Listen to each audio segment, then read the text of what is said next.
What's up, YouTube? It's Josh Bilal, the RuneScape Felon, back, as I say almost every single time that it's not a Tales from the Jungle, with a slightly different video this time.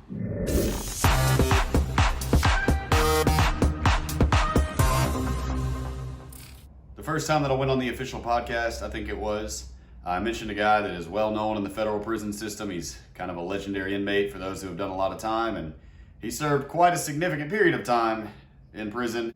A lot of people have asked about him and wanted to know a little bit about his legacy and his legend. So here we are with it. I'm going to tell a little bit about the story of Big Horse. Now, I'm pretty sure that most of what I'm about to say I already told on the official podcast, but it's still been asked about a good bit, so I figured I'd give a brush up on the topic. I would also like to point out that usually I use fake nicknames for people that I was in prison with. I come up with different ones for the Tales from the Jungle series and stuff like that. And this time I slipped up and I called him by his real prison nickname, and I'd like to apologize and point out that he was a friend of mine. And hypothetically, if he ever got in touch with me, I'd be happy to, Western Union him $20 to make up for the revenue of this video with his, using his name. I just figured I'd talk a little bit about this guy. And let me know if you guys like this kind of content, because there are other people that there's more documentation of that I was locked up with that are real famous and stuff. And so if you like the kind of true crime type, story time video, let me know, because there's definitely plenty of subjects that I could pull from that, I could just talk about what their legal cases say and stuff like that. So let me know what you think, and I will get to the fact that in a moment I will explain why this guy has no information on him. The year was 1984, and apparently Big Horse was listening to 1984 on cassette in his car. The Van Halen album had just come out, I suppose. And he was on a Native American reservation in Nevada, and he was 17 years old at this time. And despite that fact, I'm not sure how it was in 1984 with the age of drinking. Drinking is illegal, period, on many, if not all, Native American reservations in America. And I'm not totally sure if it's every single one, but I know the vast majority of them. I do know for a fact that all Native American reservations are considered federal property, and as such, any crime whatsoever that you are arrested for by an outside cop, you go to the feds, even if it's a DUI, which is illegal anyway because alcohol is, but it's all federal crime. So anybody that commits a crime on Native American federal land, they end up coming to the feds for that crime. Whether it's, a murder that typically would be a state crime, they end up in the feds. So he's on this Native American reservation, I think it was Reno, Nevada, where he got arrested. And he's 17 years old, and they were drinking out in this field. And I'm aware of the fact that according to him, he had already been involved in a trial pertaining to murder regarding his uncle killing another family member, not their own family member, a member of a rival family, if you'll excuse me, and ending up going to prison for quite some time for that. And apparently Big Horse had to go speak up about the matter and said he didn't know anything. So this was bad blood already running when that guy's family showed up to this little party they were having in this field. I would also like to state that Big Horse is a Native American. He's full-blooded Native American. He's proud of that fact. He does practice many Native American style spiritualities and I suppose habits. So if I say anything that you think I'm being stereotypical or trying to be any kind of racist or whatever stupid like that, no, I'm not. I'm telling the story accurately as you would know if you knew him. He's a Native American guy. And he also does talk funny, but that has nothing to do with his Native Americanness. We'll get to that in a second. So the other guy's family shows up at this party, and they see Big Horse over there drinking whiskey with his car, and they decide they're going to go over there and they're going to mess Big Horse up. So if I'm not mistaken, it was a crowd of 5 of them, if not more, go marching across this field to confront Big Horse and talk to him about his family and whatever, and probably not do much talking with their mouths and do more with their fists and their feet, and according to him, knives. Well, little did they know as they approached the car that Big Horse had a gun in his car. So this crowd is getting closer and closer to Big Horse, and he sees them coming, and he knows the business. He knows the business. So he goes around the car and he opens the door, and he reaches where he has a Magnum right there in the car door. Big Horse reached right past that gun and grabbed an old school tomahawk he had that belonged to his family. I'm sure you see where this is going. Well, these guys get closer to Big Horse and they see him pull out this tomahawk, and they think that he's not got the balls to use that tomahawk. Let me tell you, that was a mistake. As the group got closer to Big Horse, he buried that axe into the head of one of those guys that was leading the pack, who immediately died. He fell on the ground limp. Big Horse pulled the tomahawk out of the guy and threw it at the crowd of people that had come to attack him that were now running away. And apparently by coincidence, accident, whatever you want to call it, he struck another guy in the head and it killed him too. So he was 17 years old. He was drunk on a Native American reservation, and he had just committed double homicide.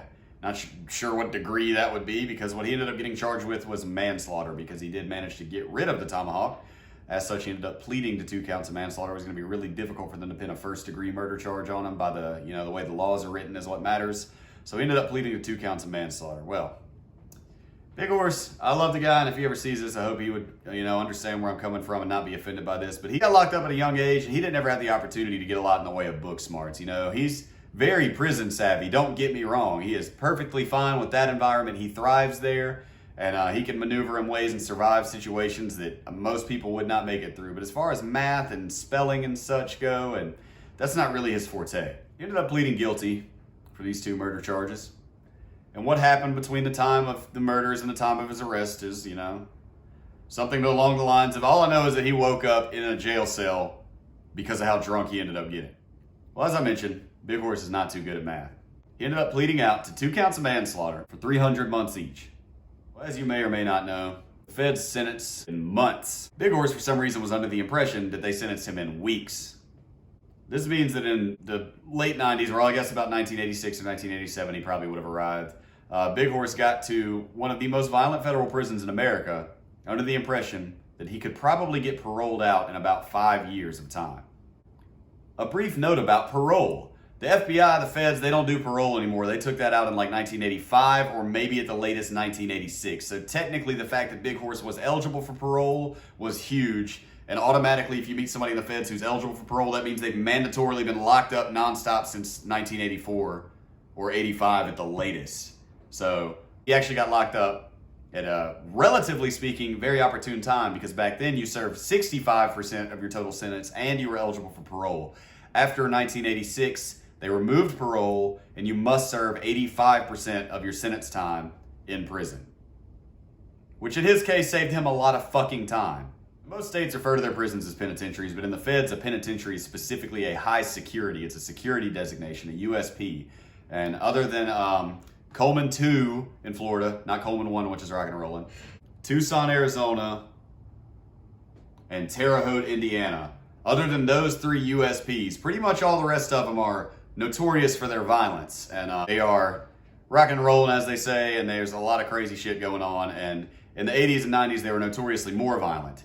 So these dudes back at these prisons in the 80s and 90s, they were notoriously violent, and apparently violence would ensue if they found out that you were serving only a few years. So if you were somebody like Big Horse's alleged situation where you think you've got 5 years, these dudes were doing life sentences. They were doing 30, 50, 80 years. They didn't even want to entertain the thought of being around somebody that was only serving 5 years. And so Big Horse was sitting in the TV room, which is a notorious place in prison for being called out about whether or not you're a sex offender or a snitch. That's a place where they want to, typically check your paperwork, make sure everything's cool with you.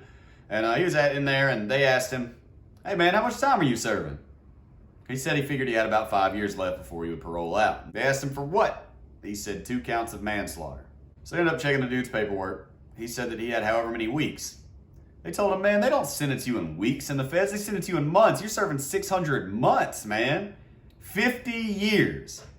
He was serving 50 years and did not know it. He had been sentenced to 600 months, which comes out to 32 and a half years, I think, since he only had to do 65 and not 85% of his sentence. He saved quite a bit of time by committing this crime in 1984 instead of a year or 2 later. And so needless to say, he apparently blacked out and had to be taken to medical. And there were many other people at the prison that I was at that had been locked up long enough to remember that. They had been there with him. That's another thing I feel like I should explain, is that the dudes who have been locked up for 20, 30, 40 years in the feds, they all know each other, because there were apparently only like 10 or 11 or 12 maximum United States penitentiaries in America in the 80s and 90s, and there have been more made since, of course, but all these dudes know each other, and they all have old stories about stuff that went down there. And so I know a little bit about the legends and lore, and I can say that Big Horse is a man who had survived some things that I would have most certainly literally pissed my pants in and definitely would not have survived. And despite the fact that he talked very strangely, and I'm sure I'll have to do an impression here in a second, and wasn't too good at spelling, I just feel like intelligence is such a hard thing to measure, man. In my opinion, that term is like capacity to learn. It doesn't mean how much you know. I don't know anything about how a fucking iPhone works. Does that mean I'm stupid? It means I don't know about that. Maybe I know something you don't know about. There's things that people think only smart people know about, like physics. But anyways, he knows his own things in his own ways, man. You would think that he'd end up like a Shawshank Redemption type guy that could only function in prison. But as it turns out, I checked up on him and his release, which happened sometime after my first time getting out. He was released, and he never went back to prison. I did.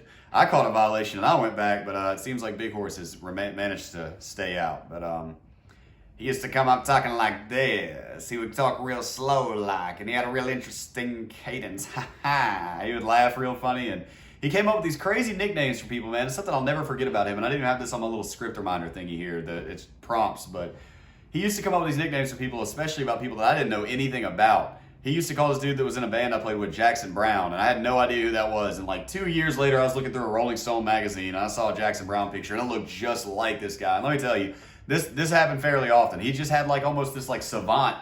This was noted by multiple people, way of like finding similarities amongst people. And it was just strange, man. It was funny. Maybe there's some just hyper power his brain developed because you have to be able to recognize people and tell them apart, you know, when you're in there or something. But oh my God, it was funny. And he just called people these celebrity names out of nowhere, these cartoon characters, and it was hilarious. It was great. I also know that he served a good bit of time in either Lompoc or Victorville. I know there's one other super hyper violent penitentiary out there in California. He was there, and he ended up out there at Talladega FCI, which is a medium security, which he's eligible for because he was not serving a life sentence. Or actually, you can go to mediums when you have a life sentence. I think it's a certain amount of years, and his points had dropped low enough. And one thing that I'll just never forget about is that, you know, I played a lot of music when I was in prison. That was kind of how I identified in there, as far as like not getting involved in gangs and things like that, you know, and just staying out of the way. I was the funny guy that liked to just shoot the shit with everybody, didn't affiliate with only one specific race or anything like that. I just kind of shot the shit with whoever, you know, and everything was cool. And a lot of nights I'd be out there on the rec yard when the sun was going down, man, and I'd be out there having a guitar on the rec yard trying to learn a song, or maybe I just got out of band practice or something. And every day, right by the shuffleboard court, there was a set of bleachers, and Big Horse used to go out there every single sunset, and he would sit down and watch that thing. And I just remember asking him one time, you like coming out here and watching the sunset, Horse? And he looked at me, and I just remember him looking back at it, and he just said something to the effect of, it's just important to do. Every single night, I feel like I have to come out here and I just watch the sunset, man. Another day down. And I'm like, oh my God, this dude has watched sunsets since before I was born out here on the rec yard. Obviously, unless we're getting called inside or there's bad weather or it's, you know, winter or something like that, and they just want to call everybody in at 3 o'clock in the afternoon or something stupid like that. But I don't know. It was just, I've talked in other videos about the power of hope and how the tiniest grain of hope, whether it's realistic or not, just seems to get humans through anything. And I think the Big Horse was a prime example of that. And I know it's going to sound crazy for me to say this, and please forgive the cliche, but I hope that wherever he is, he's got his toes in the sand and he's enjoying life. And I know the reason that sounds crazy is because this dude killed 2 people, but I'll also say that if everybody held every mistake against me that I've made in my life, I would be totally screwed. The point of the law, as they themselves say, is that it is to deter future crime as well as to adequately punish past crime. And if that's the criteria for prison time, then I believe that he has met his criteria and that it's reasonable for him to get out. He served his sentence, he did his debt to society, and I know him well enough to know that he's not going to kill anybody again. He's definitely not going to kill him with a tomahawk. He never went back to prison, and I did, so looks like he definitely did better than old Josh did for a little while there. I'm on the Partner Grind on Twitch. I need you to come hang out. We just put exclusive prison-only hand-drawn calendar that I did one time that has a lot of words about my wife and drawings of her and stuff, along with some prison-only pictures that are exclusive to Patreon on there. It's gonna be awesome. My wife just made a link tree, so everything is nice and tidy down below. Y'all make sure you go check that out. And thank you for all the support on the Judge video. That was insane. That was like the biggest video that I've had since my first video. So thank you all very, very much for the continued support. Stay happy, stay free, stay safe. I will see you guys in a few days. Love y'all, man.